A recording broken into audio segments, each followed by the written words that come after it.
Hello, my name is Cora Castillo, and I will be giving a presentation on my landscape ecology final project.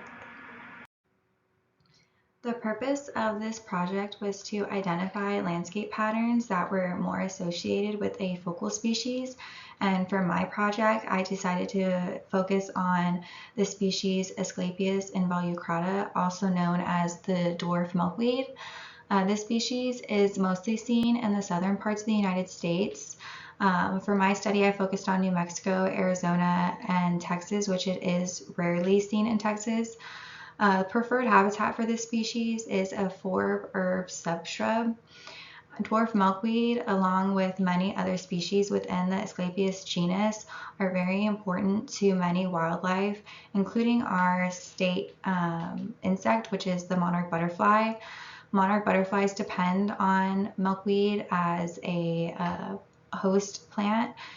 They lay their eggs on only this plant, and it is a critical food source to the larva.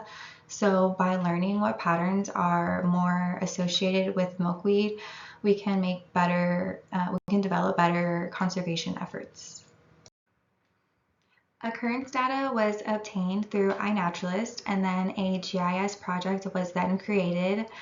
A shapefile was created of the focus states, and then a USDA cropland data layer from 2002 was used to obtain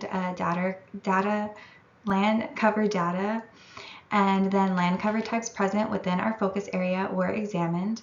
The most common land cover types were shrubland with 56%, grassland with 15%, and evergreen forest with 10%.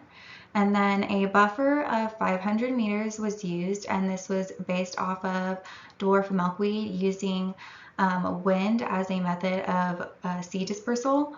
And then there were 63 independent buffers after dissolving the overlapping buffers, and of these 63, 5 random buffers were chosen to analyze.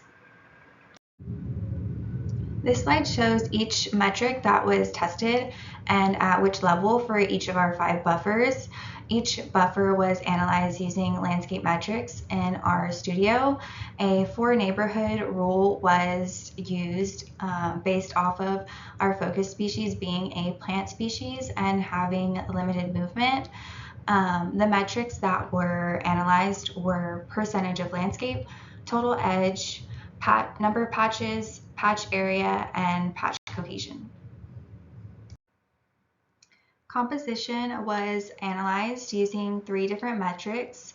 The first metric looked at was percentage of landscape, which was tested at a class level.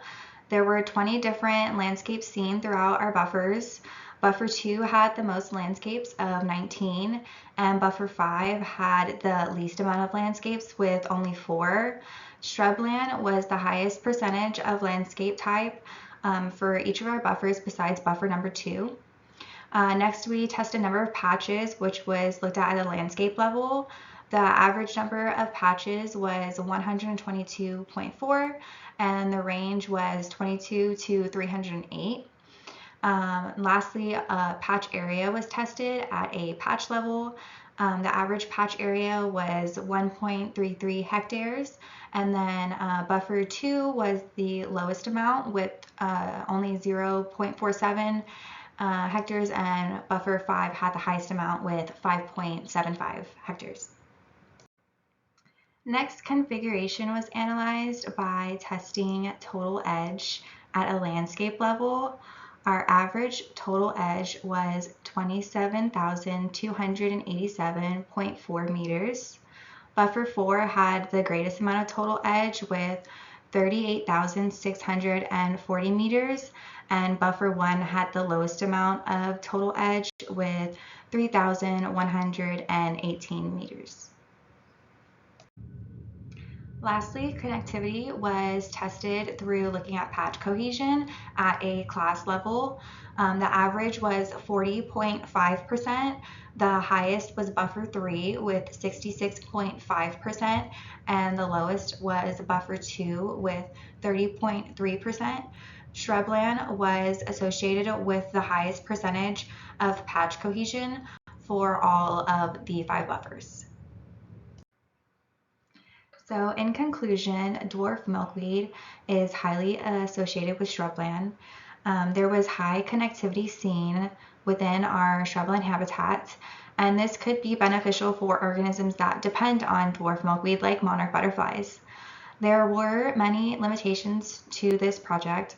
A 500-meter buffer was used, but other buffer sizes could be tested and analyzed.